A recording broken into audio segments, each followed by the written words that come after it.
자, 오늘은 기도하지 않으면 시험에 듭니다. 그런 주제로 말씀을 전하겠습니다. 기도하지 않으면 시험에 듭니다. 여러분, 하나님이 살아계심을 믿으시죠?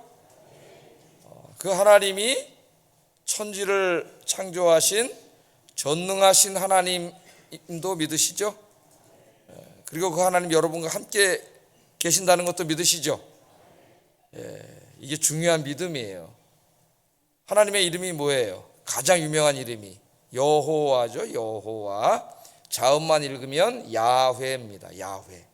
그 야훼는 동사에서 온 이름이라 그랬어요. 이름이, 하나님의 이름은 동사에서 왔는데, 그 동사 하야라고 하는 히브리 동사에서 왔는데, 그건 영어로 말하면 이제 비동사나 마찬가지입니다. 비동사의 원래 뜻이 뭐예요? 존재한다는 말이에요. 존재한다. 하나님은 존재하시는 분. 존재한다는 것은 뭐예요? 있음이죠. 있음. 인간이 어떻게 만들어낸 어떤 상상 속에 만들어낸 어떤 그런 신이나 어떤 개념적인 신이 아니고, 하나님은 실제로 존재하시는 하나님이에요.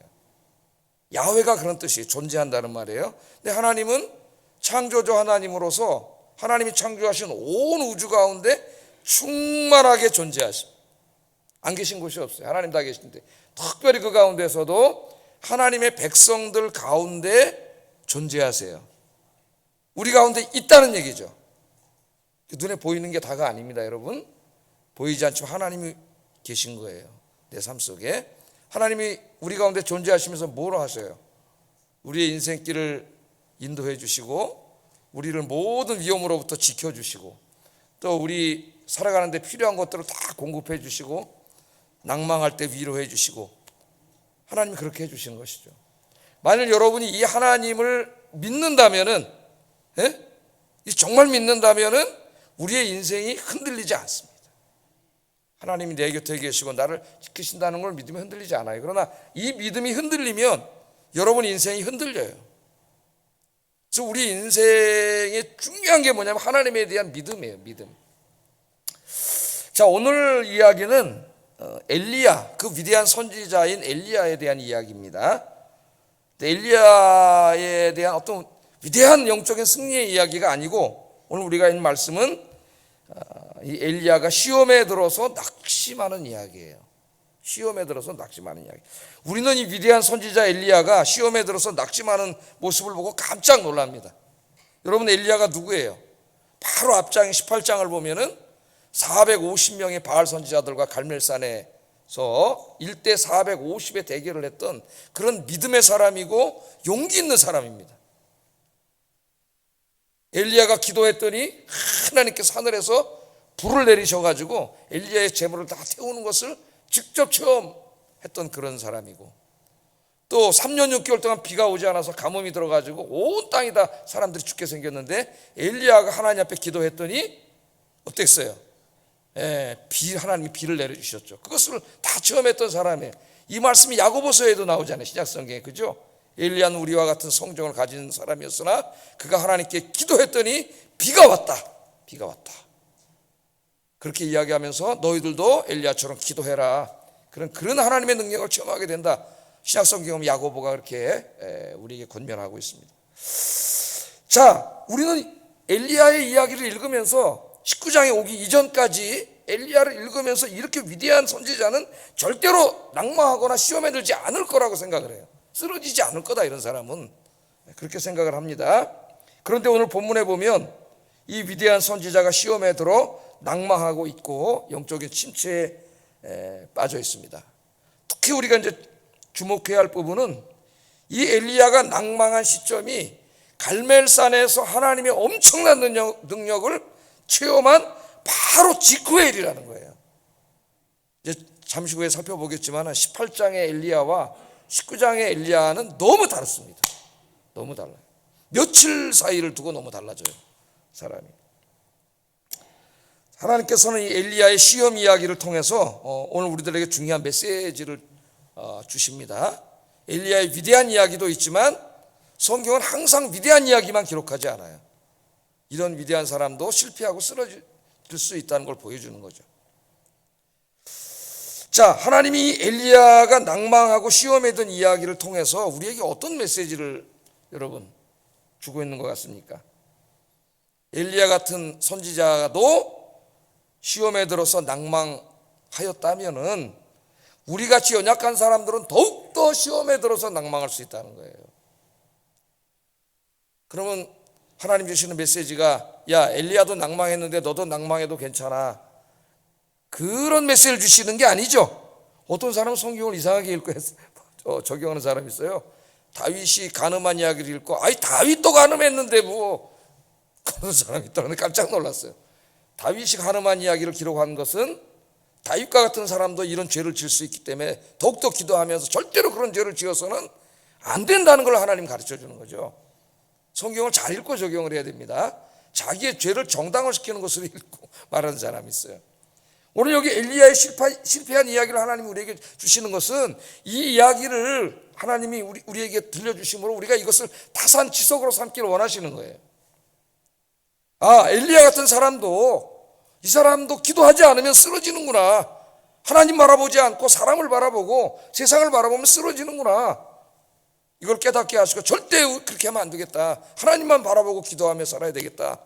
그것을 우리에게 주시는 거예요. 하나님 그 메시지를. 그래서 오늘 이제 이 엘리야의 실패의 원인을 한번 살펴봄으로써 여러분은 시험에 들지 않고 항상 영적인 활력이 넘치고 성령 충만한 여러분들 되시기를 주의 이름으로 축복합니다. 그럼 이제 본문을 한번 좀 자세하게 분석을 해보겠어요. 자, 우선 19장을 우리가 읽었는데 18장과 함께 읽어야 됩니다. 18장을 보면 엘리야는 갈멜산에서 큰 승리를 체험했습니다. 하나님께서 엘리야의 기도를 들으시고 불러서 응답을 해주셨고 3년 6개월 동안 비가 안 왔는데 엘리야가 기도했더니 갑자기 먹구름이 몰려오고 비가 왔어요. 그런 놀라운 체험을 했습니다. 자, 이 모습을 보고 그날 이제 갈멜산에 많은 사람이 모였었죠. 바알 선지자 450명이 모였고 아합 왕이 있었고 모든 이스라엘 백성들을 다 모았어요. 거기서 이제 하루 종일 이제 영적인 대결을 했는데 바알 선지자 450명이 하루 종일 막 별짓을 다 하면서 막 불을 내려달라고 바알 신에게 기도했지만은 아무 역사도 일어나지 않았습니다. 역사가 일어날 리가 없지. 바알은 존재하는 신이 아니고 야훼처럼 존재하는 신이 아니고 자기들이 상상 속에 만들어낸 신이죠. 자기들이 돌로 나무로 만들어 놓은 거예요. 하나님은 인간이 만든 신이 아니라 인간을 창조하신 분이 하나님이시죠. 아무 일도 일어나지 않아요. 그래서 이제 엘리야의 차례가 와가지고 엘리야가 하나님께 기도했더니 하나님께서 그냥 하늘에서 불을 그냥 확 내리셔가지고 엘리야의 그 재물을 탁 불태우는 놀라운 역사가 일어나고 엘리야가 기도했더니 3년 6개월 만에 가뭄이 들었던 땅에 피가 오는 그런 역사가 일어났습니다. 자, 갈멜산에 그날 모였던 모든 이스라엘 백성들과 아합 왕이 이 엘리야의 영적인 권위에 완전히 압도가 됐어요. 그러지 않겠습니까, 여러분? 엄청난 역사가 일어나는데 그래서 이제 이 엘리야는 아합 왕이 마차를 타고 수도인 이스라엘 성으로 돌아가고 있을 때 자기도 그리로 갑니다. 근데 이 아합은 마차를 타고 갔잖아요. 마차를 타고 이제 수도로 갔는데 그 북이스라엘의 수도가 이스르엘, 라엘이 아니라 이스르엘입니다. 이스르엘 성으로 이제 돌아갔는데 엘리야도 뒤따라서 딸려갔는데 성경에 보면 엘리야가 더 빨리 갔다 그랬어요. 성령께서 능력과 권능을 주셔가지고 더 빨리 달려갔다 그랬어요. 그러니까 여러분 성령이 충만하면은 성령 충만한 사람은 이 에너제틱한 사람이 되는 거예요. 성령이 막 안에서 역사하기 때문에 먼저 달려갔습니다. 자, 아합 왕이 마차를 타고 이 북이스라엘의 수도인 이스라엘 자기 왕궁이 있는 곳으로 돌아가서 도대체 뭘 했느냐, 제일 먼저 한 일이 뭐냐, 그게 이제 오늘 본문부터 나오는 겁니다. 무슨 일을 했는지 1절 한번 읽어보겠습니다. 시작.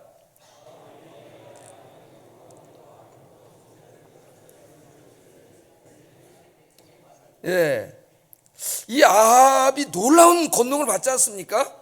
그래서 우리들의 기대는 아합이 이제 회개를 하고 야 정말 내가 잘못 살았구나, 바알이 진짜 신이 아니고 여호와가 진짜 신이구나, 하나님이구나, 이걸 깨닫고 왕궁으로 돌아가서 이제 그 북이스라엘을 이 바알의 나라로 만들었던 자기 왕비 부인인 이세벨을 꾸짖고 이제 전 이스라엘 나라에 다 우상을 철거하라 그러고 이렇게 이제 돌아설 것을 우리가 기대하고 있습니다. 지금 엄청난 하나님의 역사를 체험했잖아요. 그런데 이 아합이 돌아가서 회개하지 않습니다.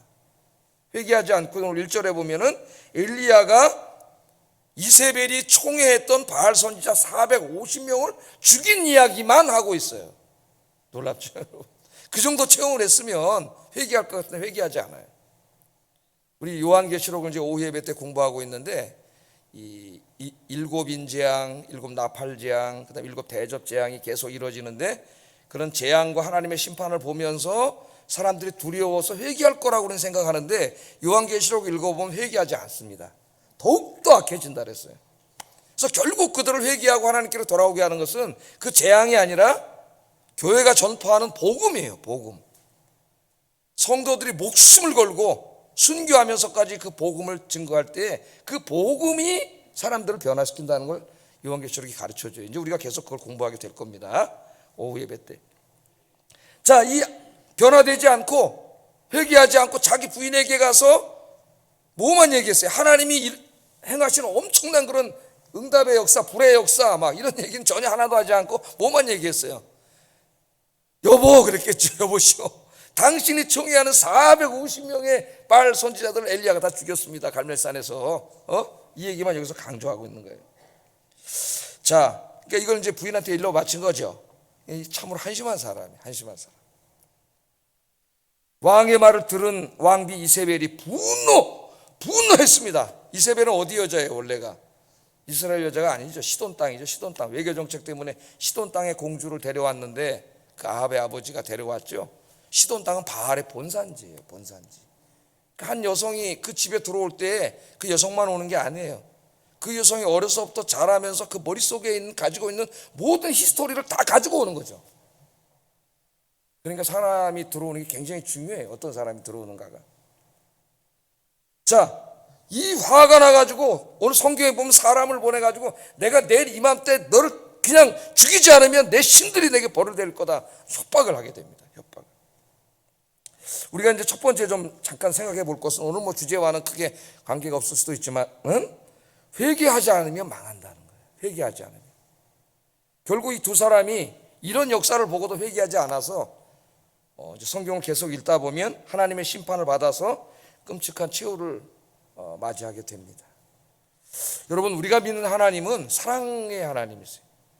하나님은 사랑하셔요, 우리를. 그래서 우리가 어떤 죄를 지었다 할지라도 우리가 진정으로 우리의 죄를 뉘우치고 하나님께로 나오면 하나님은 그 죄를 다 용서해 주셔요. 그 일을 위해서 외아들까지 보내주셨잖아요. 우리의 죄를 예수님이 십자가에서 다 대신 짊어지시고 우리가 받아야 되는 죄값을 예수님이 다 받게 하셨어요. 그 구원의 길을 활짝 열어놓으셨어요. 그러나 이런 하나님의 사랑에도 불구하고 끝까지 그 하나님의 사랑을 거부하고 악의 길로 간 사람들에게는 하나님의 심판이 있습니다. 기독교를 비난하는 어떤 사람들이 이야기하는 것처럼 하나님은 잔인한 하나님이 아니라 그것은 공의의 심판이에요. 제가 비유로 판사 얘기를 하는데 어떤 사람들이 법을 어기고 흉악한 범죄를 저지르면 그 판사가 아무리 사랑이 많다 하더라도 어떻게 해야 돼요? 공의의 심판을 해야죠. 죄값에 대한 형량을 선고를 해야 되잖아요. 사형. 하나님도 마찬가지예요. 하나님 우주를 창조하신, 우주를 통치하시는 분인데 그 하나님의 선한 법을 어기고 계속 악을 행하는 자들은 이 하나님의 선한 나라를 파괴시키고 선량한 사람들에게 고통을 주는 사람들이에요.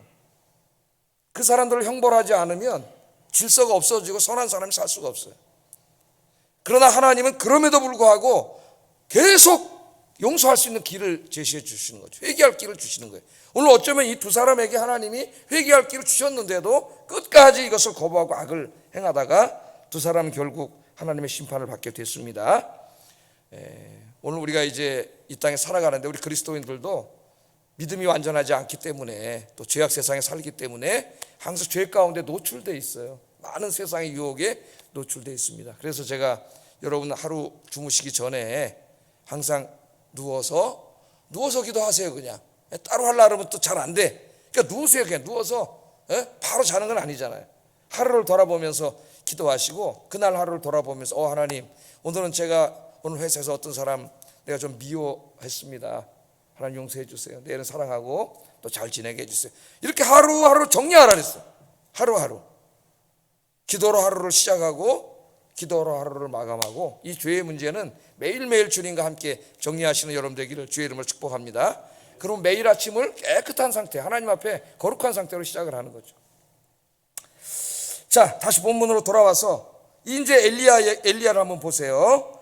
엘리야가 지금 갈멜산에서 승리한 이후에 어디로 뛰어갔다 그랬어요?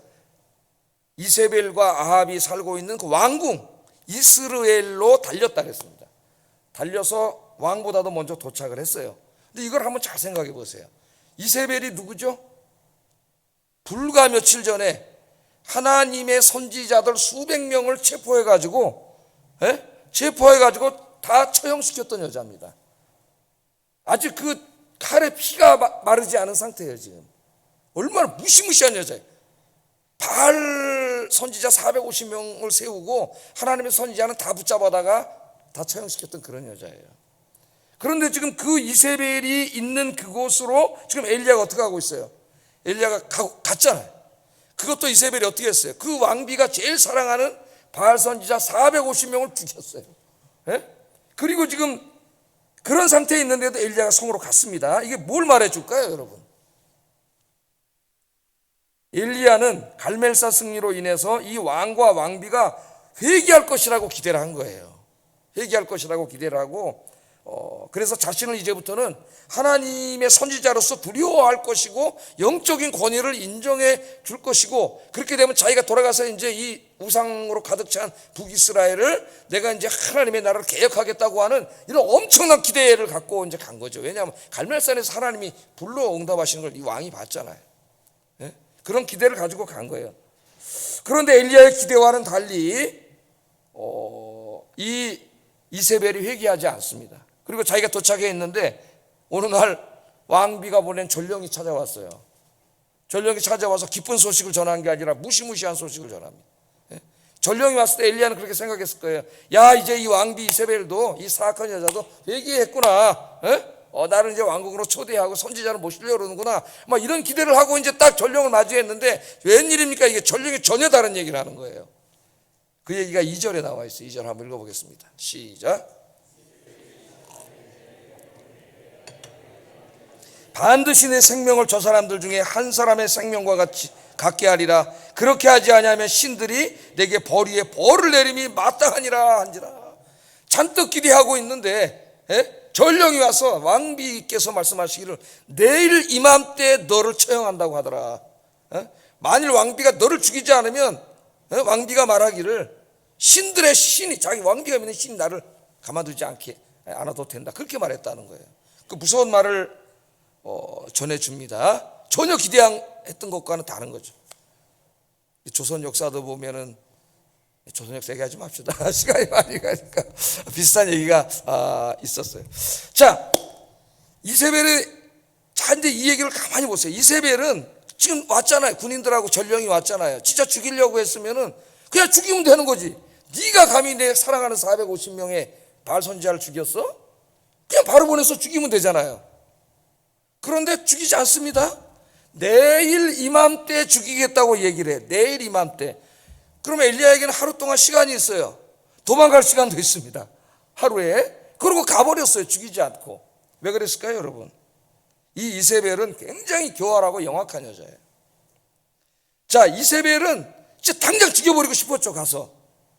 그런데 이 엘리야를 죽이는 건 정치적으로 굉장히 부담이 되는 일입니다. 왜냐하면 지금 며칠 전에 엘리야 갈멜산에서 백성들이 하나님 불을 내리는 걸 보고 엘리야가 진짜 선지자라는 걸 백성들이 이제 깨닫게 되고 막 엘리야를 존경하는 이 분위기가 지금 이렇게 돼 있는데, 여기서 이방 여자인 자기가 아무리 왕비라도 엘리야 선지자를 죽이면은 백성들의 밀란이 일어날 확률이 높아요. 그러니까 이 여자는 영악한 여자이기 때문에 그렇게 하지 않습니다.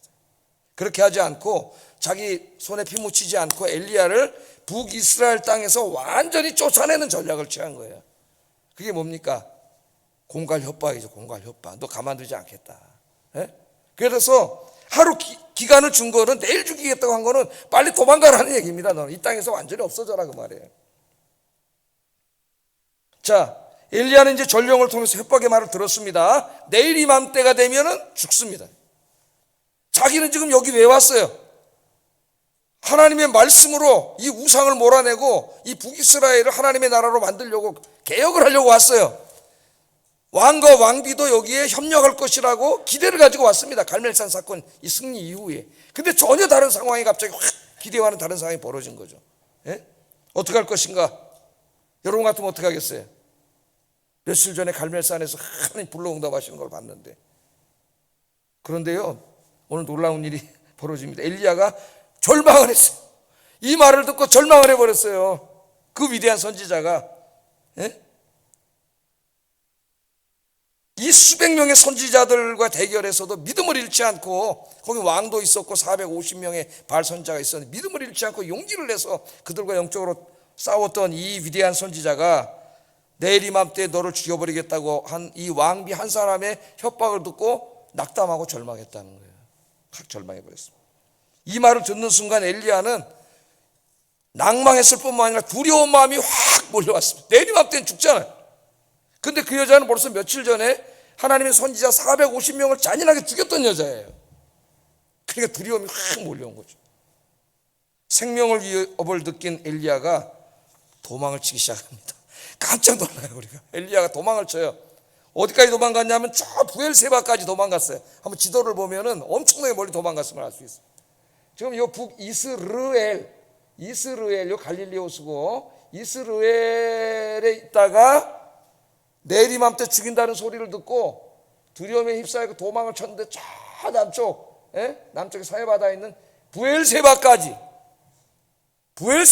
도망을 쳤어요.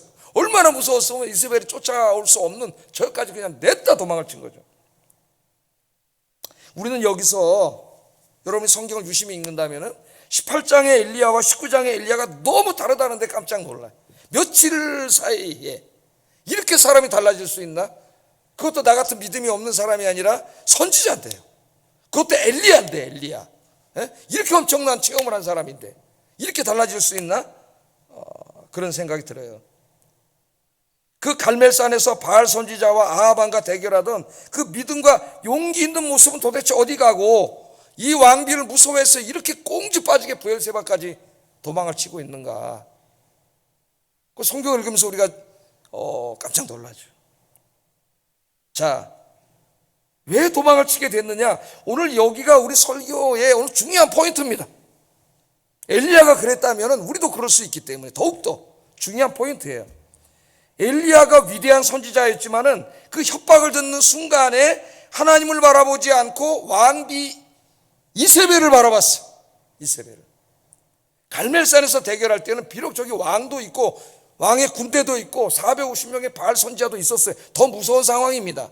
그런데 거기서는 그들을 바라보기 전에 누구를 먼저 바라봤어요? 하나님을 바라봤어요. 하나님을 바라보니까 그들이 보이지 않아요. 두렵지 않아요. 믿음과 용기가 난 거죠.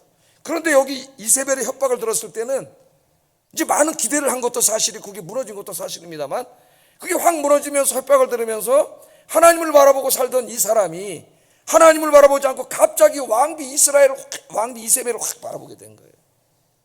믿음이 좋던 사람도 어느 순간에 갑자기 힘든 일이 닥쳐오면은 하나님을 바라보기 전에 문제를 확 쳐다볼 때가 있어요. 절망적인 상황을. 그럼 절망이 확 몰려 낙망하게 되고 침체에 빠지게 되죠. 그런 경우들이 많이 있죠. 어떤 분이 막 교회에서 열심히 봉사하고 그래서 막 목사님들이 목사님 너무 은혜스러웠어요, 너무 좋았어요 그러는데 딱 한 사람이 아이 그게 뭐야, 그게 뭐야, 왜 그렇게 했어, 그 말을 하면은 100명이 좋은 말을 해줘도 그 한 말이 가슴에 확 꽂힐 수가 있어요. 그래서 나 다시는 내가 봉사하나 봐라. 그럼 지는 거지. 그렇게 될 때가 있어요. 뭐 솔직히 말해 목회자들도 다 마찬가지. 그 은혜롭게 목회를 하고 막 그러다 어떤 한 사람이 딱 그럴 때 그 한 사람에게 확 집중하면은 모든 게 힘들어지고 그냥 이제 그만해야 되겠다 이런 생각이 확 들 때가 있어요. 위대한 선지자도 마찬가지입니다. 오늘 여기가 우리 신앙생활에 굉장히 중요한 포인트예요. 여러분, 왜? 누구나 살다 보면 이런 문제가 다가올 수가 있어요. 믿음이 좋은 사람도, 늘 기도하는 사람도, 그렇게 열심히 봉사하고 섬기던 사람들에게도 이런 문제가 다가올 수 있는데 그 순간에 자기가 항상 바라보던 하나님을 바라보지 않고 갑자기 문제를 확 바라보거나 사람을 바라볼 때가 있는 거죠. 자, 그래서 제가 그림을 하나 그려왔습니다. 그림을 잘 이해하시라고. 어제 설교 준비를 딱 하고 있는데 근데 요 그림을 하나 그려야 되겠다 그래가지고 그림을 딱 그려왔어요. 잘 보세요. 엘리야가 있습니다. 엘리야는 똑같은 엘리야예요.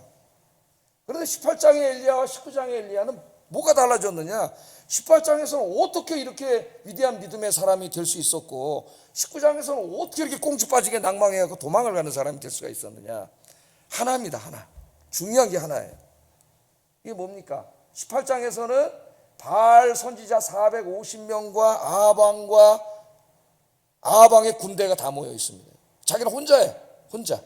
더 무서운 상황이지만 18장에서 엘리야는 하나님을 바라봤어. 하나님을 바라보니까 바알의 450명의 선지자가 보이지 않아. 하나님께 집중하면 세상이 보이지 않아요. 이 하나님에 대한 믿음이 커질수록 더욱더 이건 보이지 않습니다. 전능하신 하나님 나와 함께 계시는데 저까지가 아무것도 아니잖아요. 그러니까 믿음과 확신과 용기가 생겨서 위대한 일을 할 수 있었던 것인데 19장에 오면은 엘리야가 똑같은 엘리야인데 이세벨의 협박을 듣고 갑자기 하나님을 먼저 바라보던 사람이 이세벨을 먼저 바라본 거예요. 이세벨을 먼저 딱 바라보니까 하나님이 보이지 않아요. 이세벨에 더 몰입할수록 하나님은 더 작아지고 보이지 않습니다. 똑같은 엘리야인데 뭐가 바뀌었어요? 문제는 똑같이 있었어요. 문제는 똑같이 있습니다. 똑같은 문제 속에서 18장에서는 하나님을 먼저 바라보고 기도했지만 19장에서는 이세벨을 먼저 바라봤다는 거예요. 우리가 때로 낭망하고 절망하고 하나님 믿는 사람들이 영적 침체에 푹 빠져가지고 그렇게 살 때가 살고 있습니까, 여러분? 바로 여기에 있어요. 여기. 내가 지금 먼저 무엇을 바라보느냐가 중요합니다. 그런데 이게 습관이 될 수가 있어요, 여러분. 먼저 여러분들은 어떠한 상황 속에서도 하나님을 바라보시기를 주의 이름으로 축복합니다. 하나님의 이름이 뭐예요? 여호와라 그랬잖아.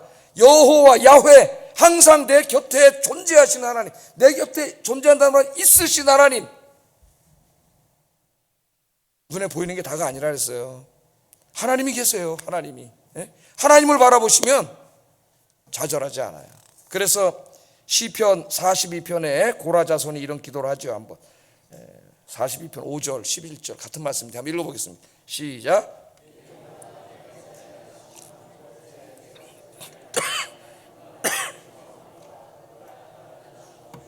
내가 찬송하리로다. 아멘. 자, 이 기도는 자기에게 한 독백 형식입니다.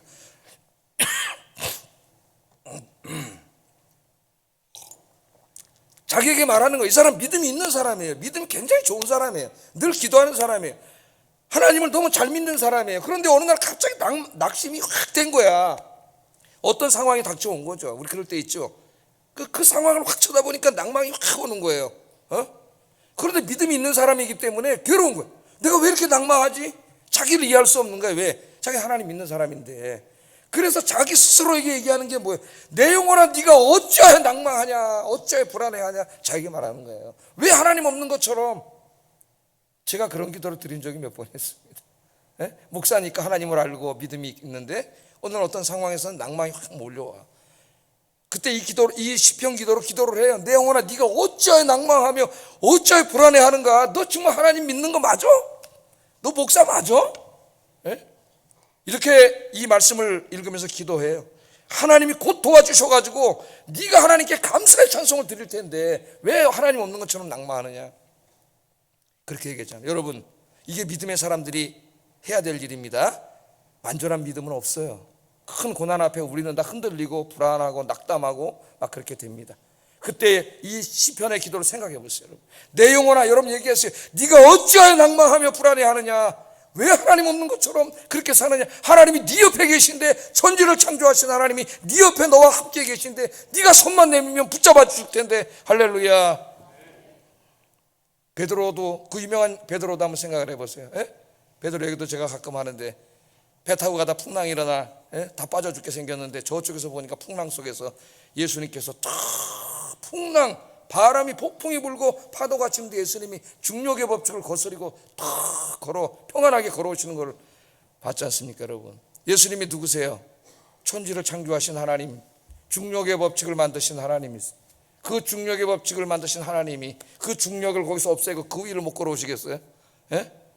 주님께서 그 위를 걸어오실 때 베드로가 보고 깜짝 놀라서 주님 나도 걷게 해주세요. 오너라 그랬습니다.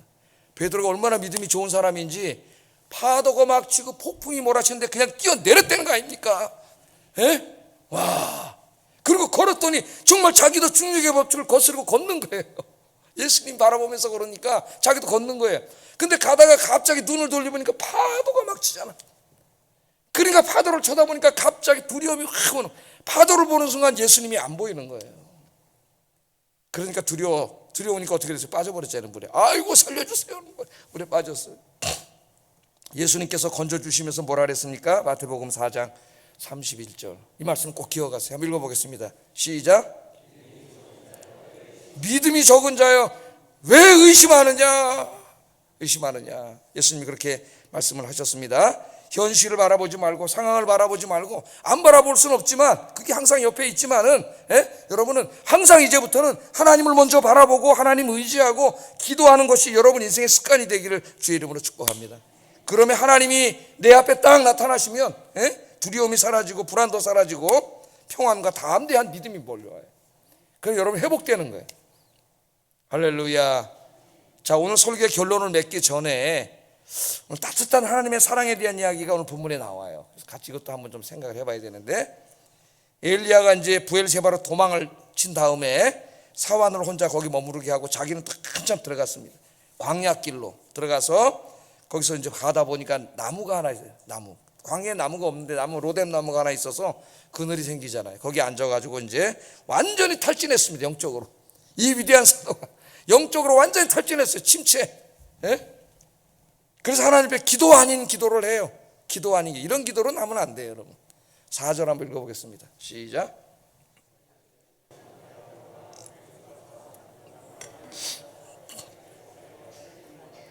여호와의 넉넉하오니 지금 내 생명을 거두시옵소서. 나는 내 조상들보다 낫지 못하니이다 하고, 이제 그 부엘세바까지 도망을 쳐가지고 다시 또 거기다 사원을 내겨놓고 또 뭐가 불안했는지 혼자 또 광야길로 한참 들어가서 나무 밑에 앉아가지고 이제 완전히 탈진한 상태. 하나님 앞에 얘기하기를, 하나님 내 이제 더 이상 못 해먹겠습니다. 하나님의 선지자 그만하겠습니다. 그럴 때가 있어요, 솔직히 목회자들은. 그만하겠습니다. 이제는 그냥 내 생명을 거둬가 주세요. 나 못 살겠습니다. 여러분 말하면 너무 힘들어. 하나님 나 못 살겠어요. 그러니까 이제 나 그냥 데려가 주세요.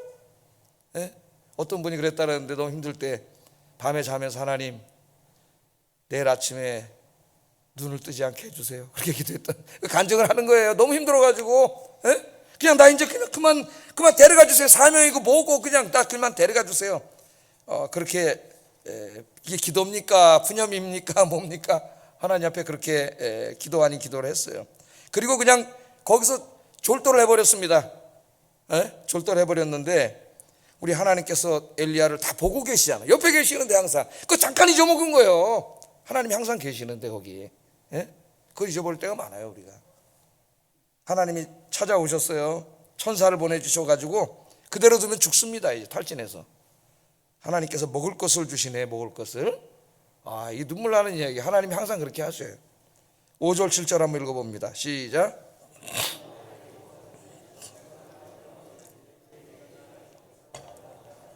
본즉 머리맡에 숯불에 구운 떡과 한 병 물이 있더라.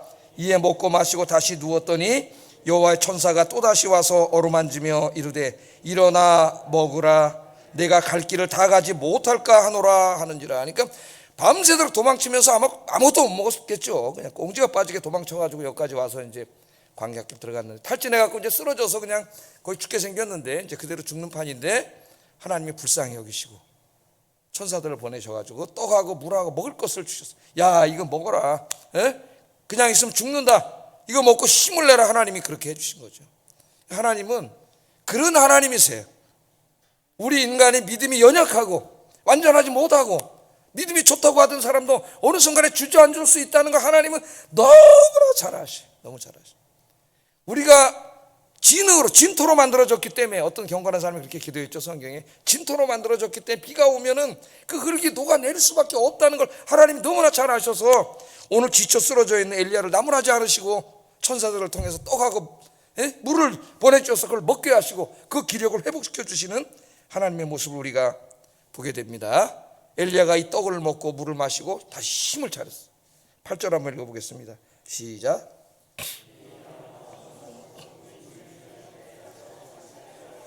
하나님의 산 호렙에 이르니라. 아멘. 그래서 이걸 힘을 내가지고 다시 40일을 달려서 어디까지 갔냐면 호렙산까지 갔어요. 모세가 하나님 만났던 호렙산에 가서 거기서 이제 기도하다가 거기서 이제 하나님을 만나고 세미한 음성을 듣게 되고 그런 역사가 나오죠 뒤에. 오늘 이 시간에 혹시 이렇게 영적으로 침체해 있는 분이 있습니까? 엘리야처럼 절망하고 낭망하고 그렇게 두려움에 떠는 분이 있습니까? 오늘 이 시간 잘 오셨습니다. 하나님께서 여러분 천사들을 보내주셔서 영적인 음식을 먹여주셔가지고 오늘 이 말씀이 영적인 음식이에요. 영적으로 기력을 회복하고 다시 하나님 앞에 일어서는 이 시간 되기를 주의 이름으로 축복합니다. 자, 이제 결론을 맺겠습니다. 우리 인간은 완전하지 않고 믿음도 완전하지 않습니다. 우리 연약합니다. 엘리야는 위대한 선지자였지만 그도 인간이었기 때문에 이 권력을 가진 자들이 협박을 하자 두려움에 떨고 낭망을 할 수밖에 없었습니다. 사탄은 항상 우리를 쓰러뜨리려고 지금 이 시간에도 이 비슷한 문제들을 가지고 우리에게 찾아옵니다. 예수님께서 이 사탄의 시험을 이기는 방법을 이미 가르쳐 주셨어요. 뭐라 그러셨어요? 언제 가르쳐 주셨어요? 예수님이 이제 십자가 사건을 앞두고 겟세마네 동산에 가서 제자들하고 이제 기도를 하셨잖아요. 예수님은 완전한 인간이면서 완전한 하나님으로서 이 땅에 오셨어요. 완전한 인간으로서 그가 이제 십자가에 매달려서 그 고통스러운 죽음을 죽어야 됩니다. 예수님이 그 고통을 당하고 죽어야 우리 인간의 모든 죄가 속죄가 되는 거죠. 속죄 제물, 우리 대신 죽는 거기 때문에 그 속죄의 고통과 제물을 다 당하셔야 돼요. 그 고난 속에 있을 때 예수님이 인간의 힘으로는 감당할 수 없기 때문에 하나님 앞에 이제 하나님 앞에 기도하죠. 그러면서 같이 갔던 제자들에게 야, 내가 지금 이렇고 내 마음이 이러니까 함께 기도하자. 부탁을 하고 예수님 조금 더 가셔서 기도를 하셨잖아요. 그리고 와서 보니까 기도했어요, 안 했어요? 예수님이 부탁했는데도 자고 있어요. 그 예수님이 또 부탁을 했으면 두 번째 자기 마음을 토로하고 또 가서 이제 기도하고 와 보니까 두 번째 또 자고 있어요. 얼마나 이게 마음이 그럴까? 예수님이 외로웠을까요? 세 번째 또 와서 부탁을 했어요. 세 번째 또 기도를 부탁하고 또 가서 기도하고 오시니까 또 자고 있어요. 왜 자고 있다 그래? 피곤해서. 피곤해서 맨날 자고 그러면 평생 피곤한 인생이 될 수밖에 없어요. 그 사람은. 그때 예수님 뭐라고 말씀하셨습니까? 마태복음 26장 41절 한번 읽어보겠습니다. 시작. 깨어 기도하라. 중요한 말씀을 하셨어요. 여기 엘리야를 찾아왔던 이 하나님이 인간의 몸을 입고 오신 분이 예수님이에요. 시험에 들지 않도록 깨어 기도하라. 뒤집어서 말하면 기도하지 않으면 시험에 들 수밖에 없다. 낭망하고 절망하고 영적인 침체에 빠질 수밖에 없다 그겁니다. 기도한다는 건 뭐예요? 하나님을 바라보는 거죠. 하나님을 바라보고 의지하는 거예요. 그래서 베드로는 기도하지 않아서 이제 우리가 잘 알고 있는 대로 여종 앞에서 몇 시간 후에 예수님을 저주하고 욕하면서 부인하는 이런 시험에 들게 되죠. 우리 예수님께서 기도를 가르쳐 주실 때에도 이 주제로 기도하도록 가르쳐 주셨어요. 주기도문인데 주기도문은 언제 하는 기도라 그랬어요? 제가 아침 기도라 그랬죠. 아침 기도, 하루를 시작하기 전에 하는 기도입니다. 주기도문이. 그래서 우리 새벽 기도 마치면 주기도문으로 마쳐요. 주기도문으로 기도하고 마칩니다. 축도하지 않고. 새벽에는 그 기도 중에 어떤 기도가 있어요? 우리를 시험에 들게 하지 마옵시고 다만 악에서 구하옵소서. 이 기도를 하루를 시작하기 전에, 세상에 나가면 사탄이 우리를 쓰러뜨리려고 온갖 시험의 요소를 가지고 오기 때문에 이 시험에 들지 않으려면은, 이 사탄의 유혹에 빠지지 않으려면은 기도해야 돼. 아침에 기도하고 시작해야 돼. 우리를 시험에 들게 하지 마시고 악에서 구해 주시옵소서. 아침에 먼저 하나님을 바라보고 기도하고 시작해야 그날 영적인 싸움에서 승리할 수가 있습니다. 여러분, 기도하지 않으면 쓰러져요. 마귀를 우리 힘으로는 절대 이길 수가 없어요. 우리가 기도하면 하나님이 함께 계시고 성령이 함께 계시기 때문에 어떠한 마귀의 권세도 우리가 이길 수가 있습니다. 할렐루야. 기도하지 않으면 이길 수가 없어요. 늘 아침에 하루를 시작하기 전에, 여러분 세상을 바라보기 전에, 사람을 바라보기 전에, 여러분에게 있는 문제를 바라보기 전에 먼저 하나님을 바라보고 기도하고 하루를 시작하는 여러분 되기를 주의 이름으로 축복합니다. 기도하겠습니다.